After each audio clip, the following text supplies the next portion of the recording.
नमस्कार दोस्तों, नमः शिवाय जीवन ज्योति चैनल में आप सभी का हार्दिक स्वागत करती हूं। दोस्तों, आज बात करूंगी सभी माताओं बहनों के लिए बहुत ही मुख्य पर्व छठ पर्व के विषय में, जिसमें कि खरना पूजा के विषय में सारी विधि आप लोग जानेंगे। खरना पूजा बहुत ही महत्वपूर्ण होता है छठ पर्व और छठ व्रत के लिए।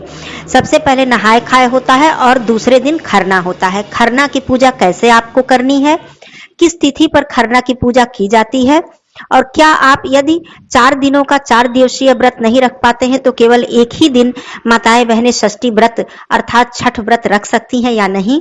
खरना पूजा में नए वस्त्र पहनना जरूरी है या नहीं। दूसरी बात, खरना पूजा के लिए जो प्रसाद आप बनाएंगी, जो भोजन बनाएंगी, वो क्या होता है, मतलब क्या भोजन बनाया जाता है मुख्य रूप से। दूसरी चीज, क्या वो भोजन आप अपने रसोई घर के उसी चूल्हे पर बना सकती हैं या फिर आपको नया चूल्हा लेना होगा, अलग चूल्हा लेना होगा, नया पात्र अर्थात नया बर्तन लेना होगा। वस्त्र आप पुराना पहने या फिर नया वस्त्र पहन के खरना पूजा करें। बहुत सारी बातें, बहुत सारी विधियां हैं, क्योंकि छठ पूजा ऐसी पूजा है जिसमें नियम और विधि का विशेष ध्यान हमें रखना होता है।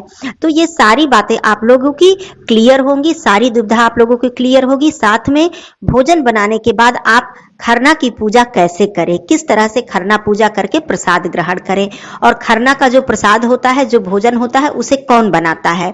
जो व्रत रखती हैं महिलाएं वो बनाती हैं या फिर कोई अन्य सदस्य बनाता है उसे। ये सारी बातें आप लोग जानेंगे। एक एक करके मैं बताती हूँ कि खरना पूजा किस दिन है 2023 में और कैसे कैसे आपको विधि करनी है। क्या आप 4 दिन का व्रत रखें या फिर 1 दिन का भी व्रत रख सकती हैं।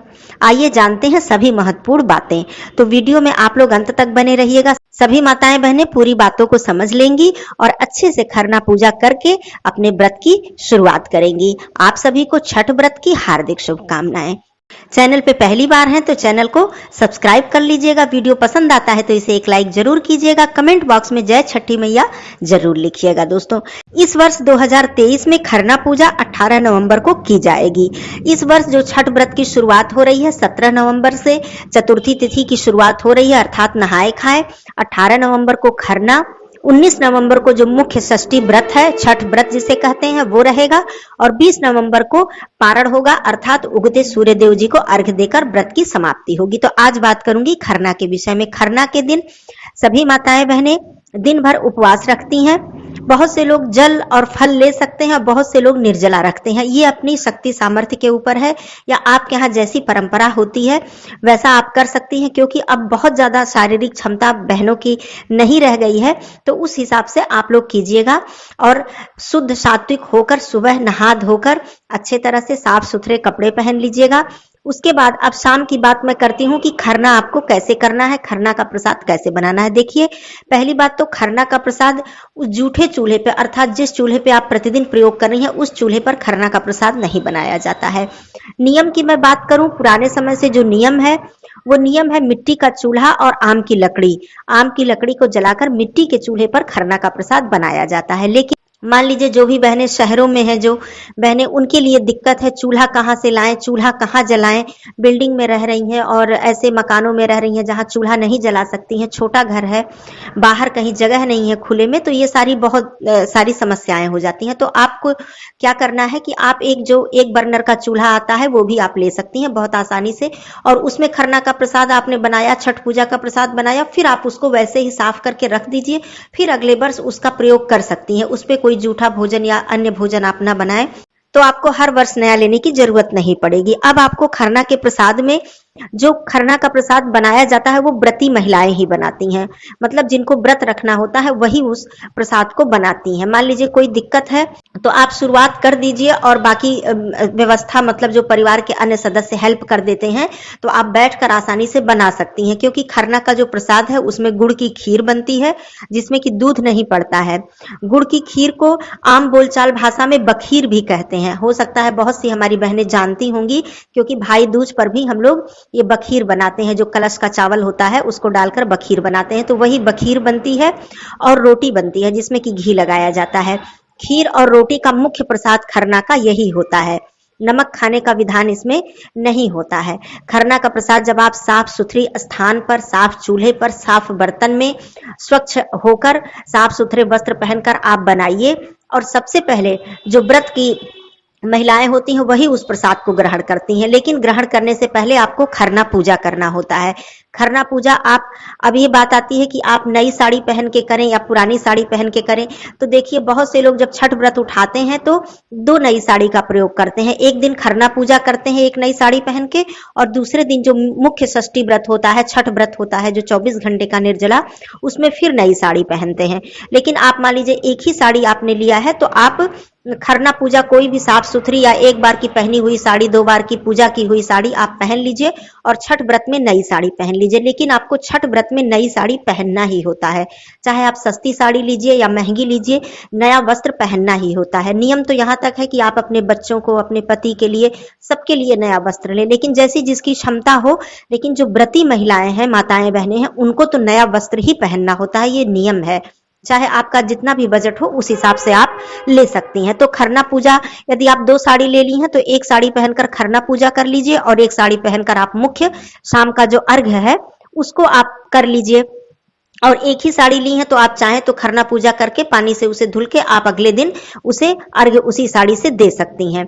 तो ये बात हो गई, लेकिन आपको लेना पड़ेगा नया। अब आप खरना पूजा कैसे करनी है, आप पूजा स्थल पर आ जाइए अपने, जहां आपका घर का मंदिर है या फिर जहां भी साफ सुथरा स्थान है, वहां षष्ठी मैया का कोई चित्र या फोटो आप रख लीजिए। और वहां पर रखने के बाद जो आपने खीर और रोटी बनाई है, घी लगाकर रोटी आप रख लीजिए। 6 स्थानों पर षष्ठी मैया के लिए 6 स्थानों पर भोग लगाया जाता है। 6 जगह पर एक एक 2-2 रोटी, एक एक रोटी नहीं रखा जाता है। कहा जाता है कि शुभ कार्यों में, व्रत उपवास में जोड़ा ही कोई कार्य किया जाता है, तो इसलिए एक रोटी नहीं रखी जाती है। तो 2-2 रोटियां और उस पर खीर आप रख लीजिए और कोई फल का भोग जरूर लगाना चाहिए। तो 6 स्थानों पर आप रख लीजिए षष्ठी मैया के लिए। षष्ठी मैया का तस्वीर भी आप रख सकती हैं, या फिर तस्वीर नहीं है तो उनका स्मरण करके अपने पूजा स्थल पर भी भोग आप लगा सकती हैं। उसके बाद 6 स्थानों पे रखने के बाद आप चाहें तो एक ही थाली में 6 जगह रख लें। उसके बाद षष्ठी मैया से प्रार्थना करके, उनका स्मरण करके, उनके नाम की अगियारी भी की जाती है इस दिन। आप अगियारी यदि नहीं करती हैं तो धूप बत्ती इत्यादि आप जला दें, कपूर जला दें। उसके बाद आप ये सब करने के बाद आप 6 जगह षष्ठी मैया के निमित्त टीका लगा दीजिए। जिस पात्र में आप रखी हैं प्रसाद, उसी पात्र के पास, उसी रोटी के पास आप 6 जगह टीका लगा दीजिए। षष्ठी मैया से प्रार्थना कीजिए अपने व्रत के लिए, अपने कल्याण के लिए, संतान के कल्याण के लिए, और जो भी त्रुटि हो, गलती हो, उसकी क्षमा मांगने के बाद आप जैसे नैवेद्य हम लोग भोग समर्पित करते हैं, भोग समर्पित कीजिए।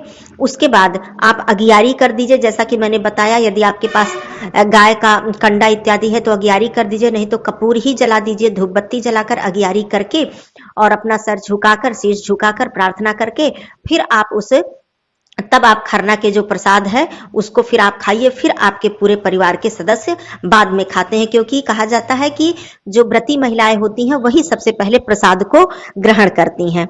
तो ये हो गई खरना पूजा। खरना पूजा आप करने के बाद आप वही प्रसाद ग्रहण कर लीजिए। उसके बाद अगले दिन से आपको यही खरना का प्रसाद खाकर फिर आपको 24 घंटे निर्जला व्रत रखना होता है। चाहे तो आप सुबह भोर के समय में जैसे 3 बजे 4 बजे के अंदर आप कुछ जूस पानी इत्यादि ले सकती हैं, क्योंकि फिर आपको अगले दिन सुबह ही जाकर, जब उगते हुए सूर्य को अर्घ देने के बाद ही आपको पारण करना होगा। तो ये शारीरिक क्षमता के हिसाब से आप थोड़ा जूस पानी ले लेंगी तो आपको दिक्कत नहीं होगी।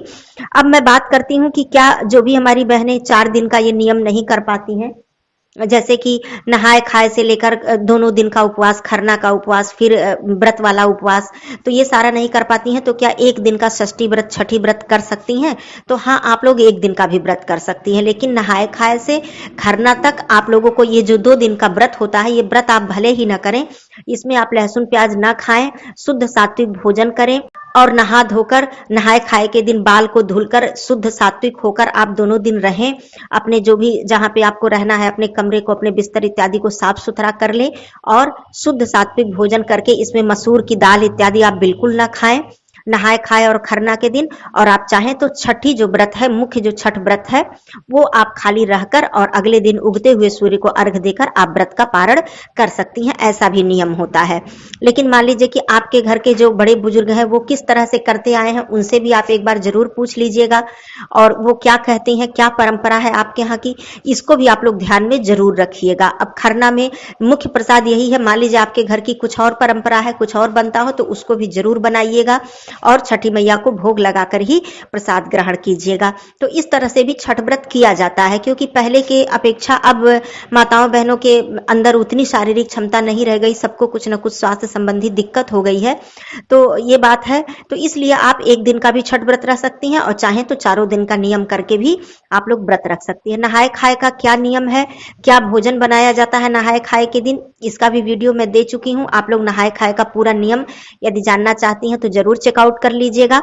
आज खरना के विषय में वीडियो थी, फिर आगे छठ व्रत की सारी जानकारी को लेकर आऊंगी मैं, आप लोग जरूर चेकआउट कीजिएगा। सभी माताएं बहनें इस तरह से खरना पूजा करके अपने व्रत को शुरू करें। फिर मिलती हूँ अगले वीडियो में। आप सभी लोगों को छठ व्रत की हार्दिक शुभकामनाएं। धन्यवाद दोस्तों। नमः शिवाय। हर हर महादेव।